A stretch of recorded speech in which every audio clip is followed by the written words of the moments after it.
Muchas gracias, presidenta. Desde el Frente de Izquierda, por supuesto que consideramos que es urgente aumentar el presupuesto de la ciencia pública y más aún si tenemos en cuenta la situación de pandemia y los graves problemas ambientales que está sufriendo la Argentina y el mundo. Este proyecto, sin embargo, tiene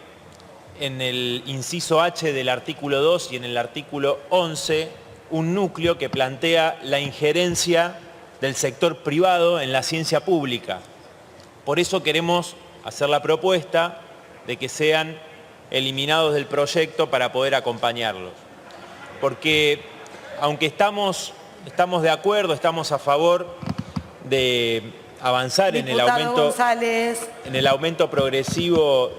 y con los porcentajes, que hay que aumentar los porcentajes del PBI destinados a la ciencia pública, no podemos poner como prioritario los intereses de los sectores empresarios. El artículo 11, presidenta, para ser claro, allí dice y se menciona la transferencia de tecnología, generar incentivos para la inversión del sector privado en investigación, desarrollo e innovación y estimular la generación de divisas mediante la exportación. O sea, todo esto forma parte de un modelo científico donde el costo de la investigación es socializado y realizado por las instituciones públicas, pero en el momento de llegar a un producto comercializable se entrega a manos privadas.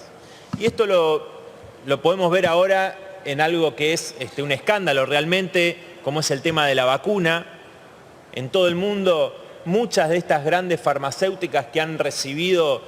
dinero, apoyo del Estado, todo el conocimiento científico acumulado inclusive por instituciones públicas, universidades, etcétera, se lo han apropiado. Y lo que hacen es mantener el monopolio privado de las patentes, de la propiedad intelectual de las vacunas, y eso hace, por ejemplo, que hoy tengamos este reparto completamente cruel, desigual, porque hay una capacidad ociosa enorme de la producción de vacunas, porque si elimináramos las patentes se podrían producir vacunas, por ejemplo, en la Argentina, y estar bajo control del Estado y en muchos otros países, y hacer una vacunación mucho más rápida y terminar con esta terrible pandemia que afecta a todo el mundo. Entonces, digo, esto no es privativo de lo que sucede con las vacunas, que es realmente elocuente, cruel, y que hemos planteado inclusive al ministro Ginés el otro día que vino a la Comisión de Salud,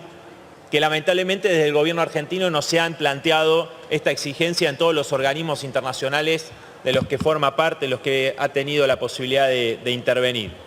Argentina, decía, no es ajeno a este modelo que tiene concesiones al capital privado mediante acuerdos con grandes empresas,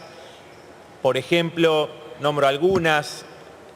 Bioceres, Syngenta, Bayer, Glaxo o el Grupo Insud, que bueno, son algunas de estas empresas que tienen convenios directamente con universidades u organismos estatales. Entonces, el proyecto, digo, tenía antecedentes que estaban, lo explicaron el diputado Ricardo, la diputada Bernaza, que bueno, tenían un planteo que era más ambicioso que el proyecto que termina presentándose aquí, en lo que hace al aumento progresivo del presupuesto de la ciencia pública, ¿no? El proyecto del diputado Ricardo planteaba comenzar con el 0,60% del presupuesto de ciencia y técnica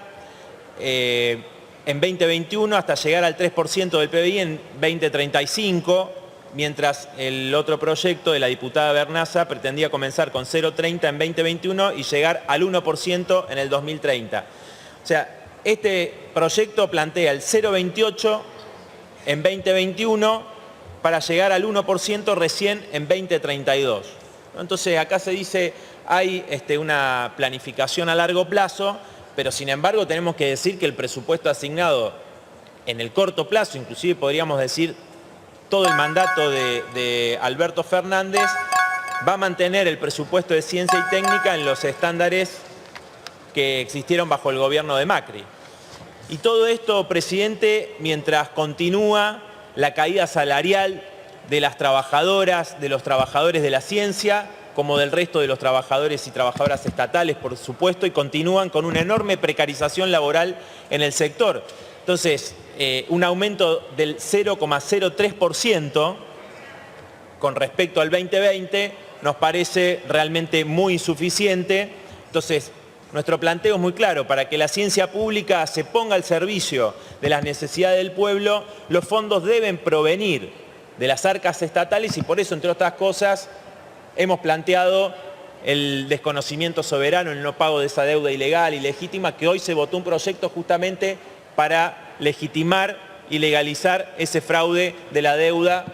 de los últimos años con el gobierno de Mauricio Macri. Entonces, por eso, presidente, hacemos, insisto, la propuesta de eliminar el inciso